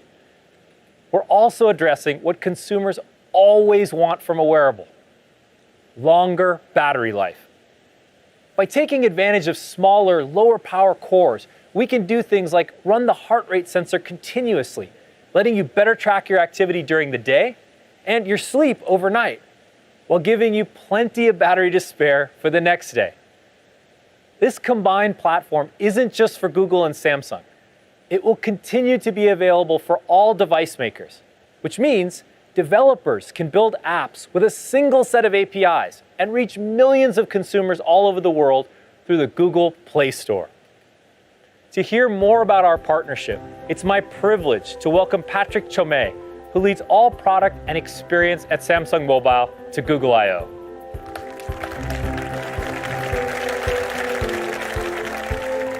Thank you, Samir. For the past 12 years, Samsung and Google have worked together and made Samsung Galaxy and Android successful. We strive to create innovative experiences for Samsung Galaxy users. Most recently, we pioneered foldable devices and delivered rich communication experiences with Google Duo and Messages. And we are very excited about the new chapter of our partnership, Wearables. The Galaxy Watch is already loved by Android smartphone users with our signature designs, cool watch faces ecosystem, an innovative health platform. We are bringing the best of these Galaxy Watch capabilities together with Google on a single platform, unifying the ecosystem for customers and developers. We work closely to optimize the performance, meaning better responsiveness and longer battery life. You will also be able to enjoy Google apps and services like the Play Store, Google Maps, and more on the next Samsung Galaxy Watch. I am truly excited to welcome the developer community to our new, vibrant, and open ecosystem. Thank you. Back over to you, Samir.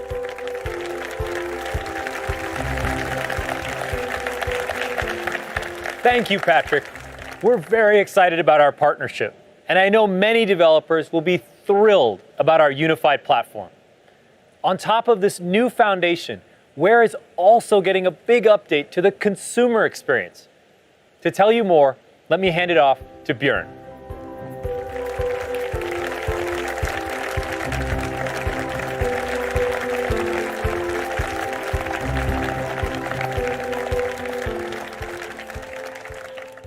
Thanks, Samir. Hey, everyone. Over the last 7 years, we've learned a lot about what people love most about their smartwatch, and we've built a whole new experience with your preferences in mind.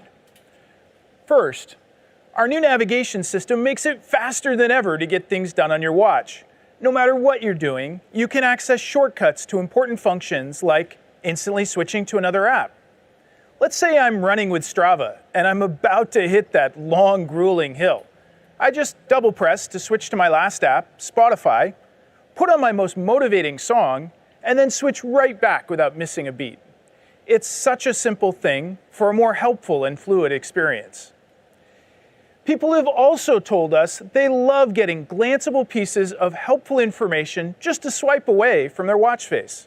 So we're expanding our collection of tiles.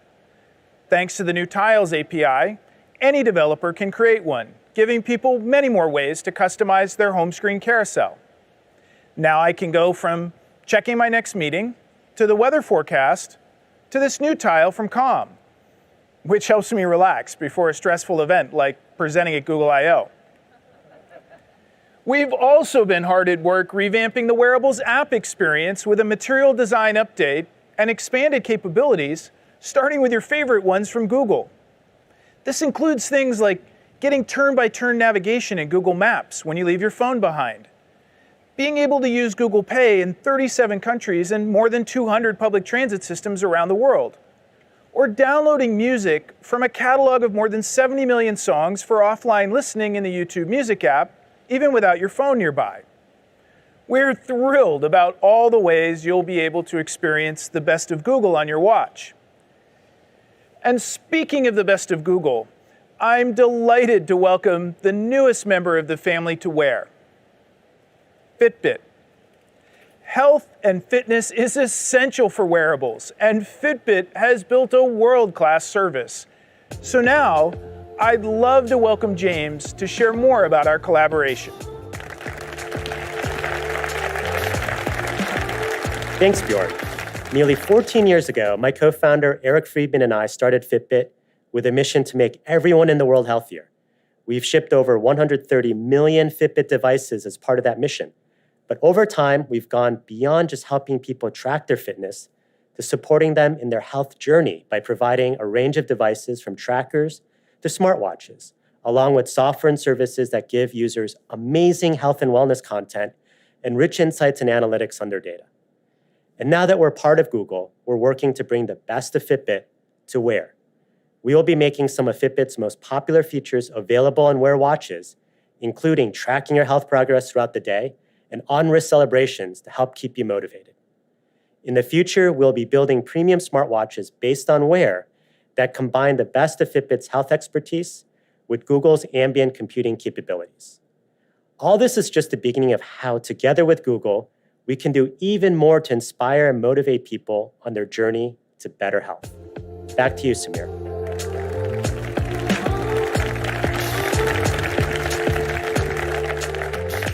Thanks, James. I couldn't be more excited for all the updates starting to roll out this fall. Stay tuned for our developer keynote to learn more about new tools and libraries to help you build great apps for the watch. From a unified platform with Samsung to a new consumer experience and a world-class fitness service from Fitbit, this is a new era for the wearables ecosystem. So that was a lot. But before we move on from Android and Wear, there's something really important to me personally that I wanted to share with you. As the world's largest OS, we have a responsibility to build for everyone. As part of our ongoing commitment to product inclusion, we're working to make technology more accessible and equitable. One of the most important parts of any smartphone is the camera. Pictures are deeply personal and play an important role in shaping how people see you and how you see yourself. But for people of color, photography has not always seen us as we want to be seen, even in some of our own Google products.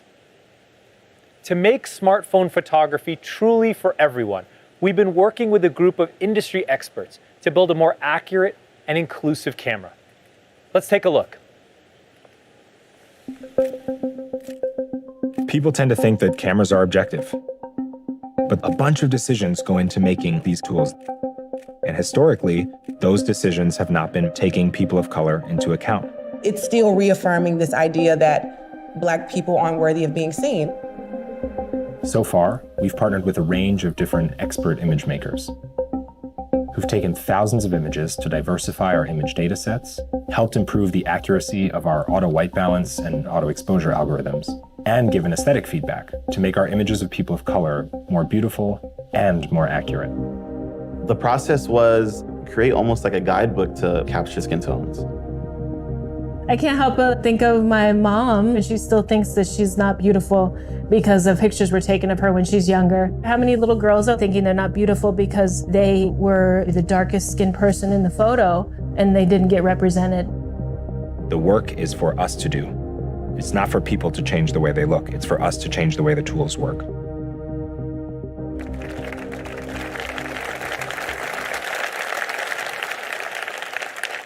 Our engineering team is learning a tremendous amount working with these experts, and we're making changes to our computational photography algorithms to address long-standing problems. For example, we're making auto white balance adjustments to algorithmically reduce stray light to bring out natural brown tones and prevent overbrightening and desaturation of darker skin tones. We're also able to reflect curly and wavy hair types more accurately in selfies with new algorithms that better separate a person from the background in any image. Although there's still much to do, we're working hard to bring all of what you've seen here and more to Google Pixel this fall. And we're committed to sharing everything we learn with the entire Android ecosystem so that together we can make cameras that work fairly for everyone. Thank you.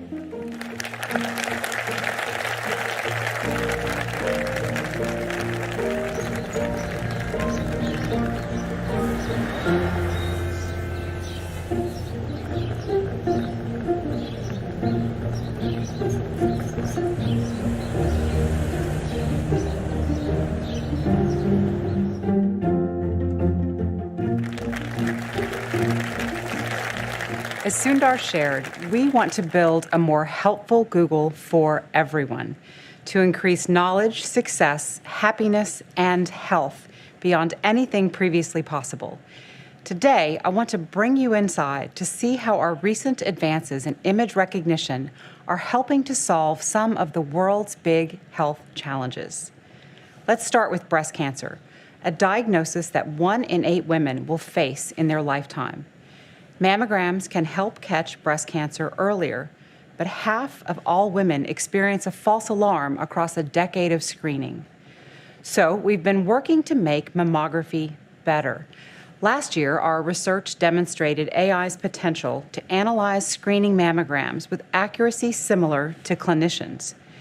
And now we're collaborating with Northwestern Medicine on an investigative device research study to better understand how AI can apply to the breast cancer screening process. Let's hear why this matters.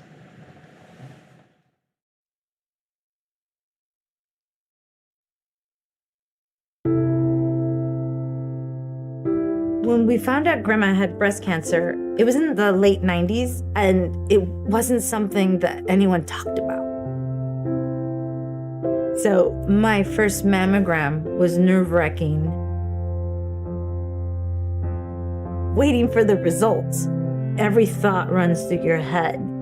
What if they find something? It was the worst feeling.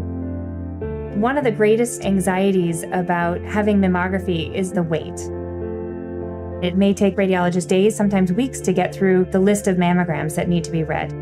This is a national problem. We don't have enough people doing what we need to do. With the research study that we're doing with Google, we're using artificial intelligence that scans the mammogram image. It helps flag patients that may need additional imaging. I get an email that says the patient has been flagged, and if I agree, we take the patient and they take more pictures right away. We're just at the tip of the iceberg in terms of what we can do with artificial intelligence. We would like to see that we are getting patients faster through the system. If we can show that, then we can potentially change radiologists' operations in such a way that they can prioritize patients that need care first. So it will be very exciting to see the results of this study. This is a great example of how we're learning if AI could support clinicians in their work to triage patients. At Google, we want everyone to have the highest quality care. Technology can and should help close the equity gap. That's why we're working to bring this technology to bear on important global health challenges, from diabetic retinopathy to our new work to improve tuberculosis detection using image recognition on chest X-rays. We also believe AI can assist you in your daily health. People come to Google Search every day to ask questions about their health. For example, we see billions of queries each year related to dermatologic issues. This is no surprise because derm conditions affect about 2 billion people globally. There are not enough specialists to meet the need. And so we wondered, how can AI help when you're searching and asking, what is this? Meet our AI-powered Dermatology Assist tool, a Class 1 CE-marked medical device that uses machine learning to help find answers to common derm conditions, right from your smartphone or computer. From your phone, just upload 3 different photos taken from various angles of the skin, hair, or nail issue that you want to learn about, and answer some basic questions about your symptoms. The AI model handles the rest. In a matter of seconds, you will have a list of possible matching dermatologic conditions, and then we can help you get relevant information to learn more. It seems simple, but developing an effective AI model for dermatology requires the capability to interpret millions and millions of images, inclusive of a full range of skin types and tones. When available, this tool will be accessible from your browser and cover 288 conditions, including 90% of the most commonly searched derm-related questions on Google. We're working to make it available to consumers on Google Search in the EU as early as the end of this year. We've just looked at ways we're applying AI to support people and caregivers everywhere. But health isn't just driven by medical care. It's also about our social and emotional well-being. And that's where staying connected comes in. To find out how Google is helping, let me pass it back to Sundar.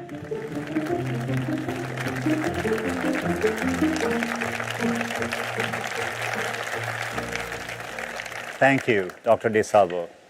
It's exciting to see the ways in which AI and image recognition are transforming healthcare. There are 2 additional areas of research where AI will have long-term impact. The first feels incredibly timely. We were all grateful to have video conferencing over the last year.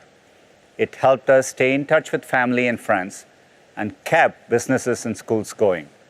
But there is no substitute for being together in the room with someone. So several years ago, we kicked off a project to use technology to explore what's possible. We call it Project Starline. It builds on the different areas of computer science I spoke about today and relies on custom-built hardware and highly specialized equipment. It's early and currently available in just a few of our offices, but we thought it'd be fun to give you a look at people experiencing it for the first time. Let's take a look. When I walked into the room, I was a little suspicious. What is this? I couldn't quite understand what was going to happen when that screen lit up. Eddie! So, you look beautiful. I could feel her and see her, and it was this like 3D experience.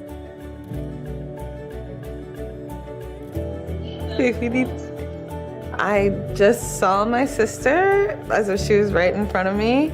It really, really felt like she and I were in the same room. It was like she was here. Hi. Wow.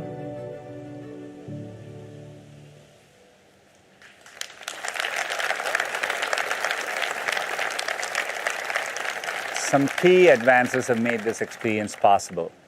First, using high-resolution cameras and custom-built depth sensors, we capture your shape and appearance from multiple perspectives, and then fuse them together to create an extremely detailed, real-time 3D model. The resulting data is huge, many gigabits per second. To send this 3D imagery over existing networks, we developed novel compression and streaming algorithms that reduce the data by a factor of more than 100.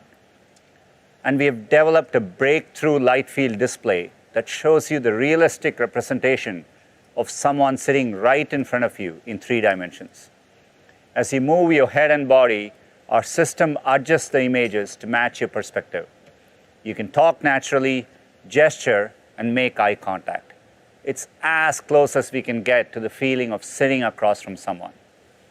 As sophisticated as the technology is, it vanishes, so you can focus on what's most important. With Project Starline, we've brought together a set of advanced technologies with the goal of creating the best communications experience possible. We have spent thousands of hours testing it in our own offices, and the results are promising.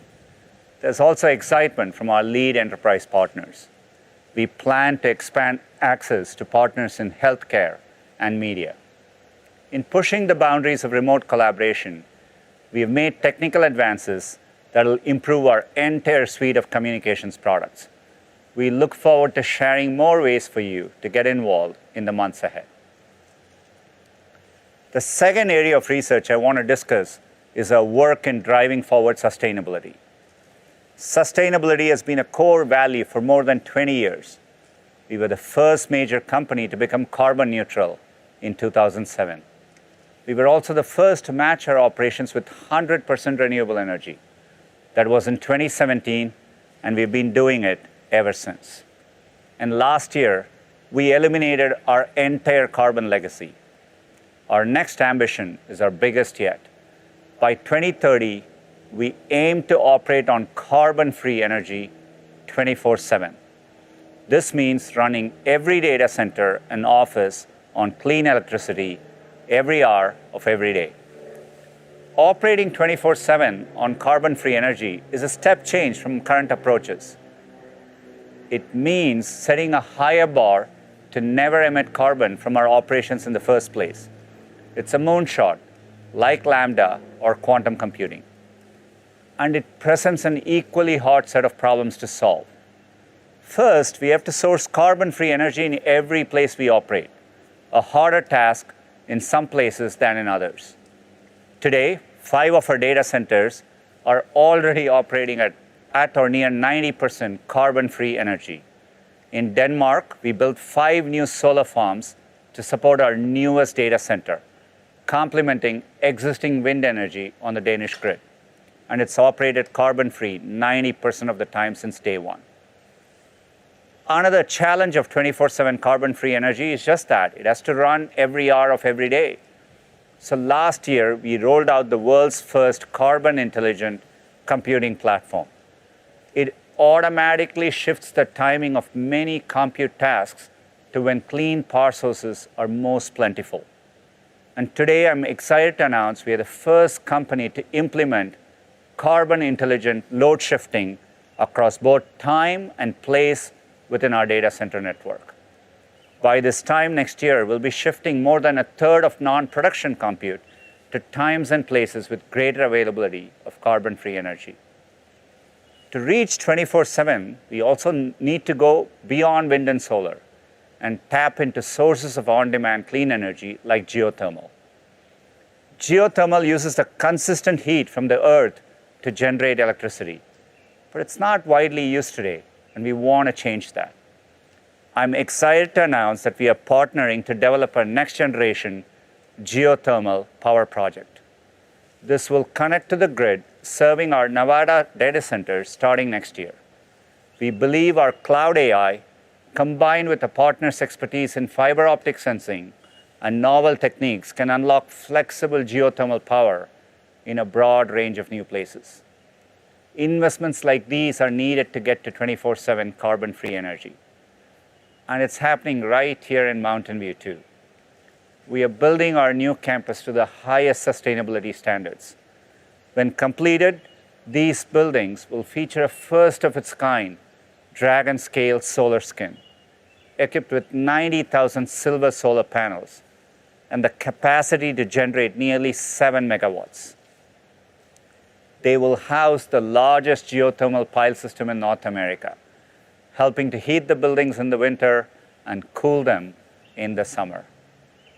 Sustainability is one of the defining challenges of our time, and advances in computer science and AI have a huge role to play in meeting it. So it's a fitting way to end our I/O keynote.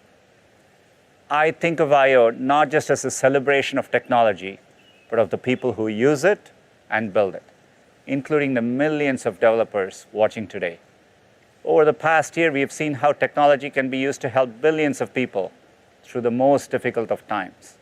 It's made us more committed than ever to our goal of building a more helpful Google for everyone. Thank you for joining us today. Please enjoy the rest of Google I/O and stay tuned for the developer keynote coming up next. I hope to see you in person next year. Until then, stay safe and be well.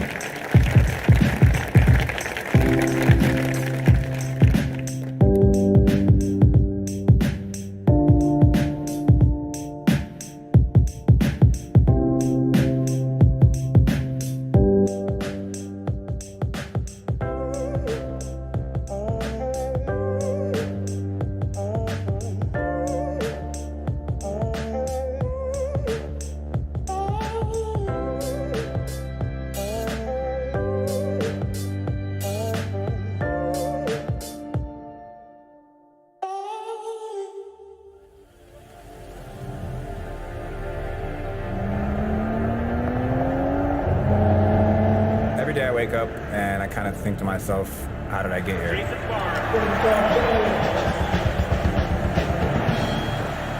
But you put your mind to something and you don't let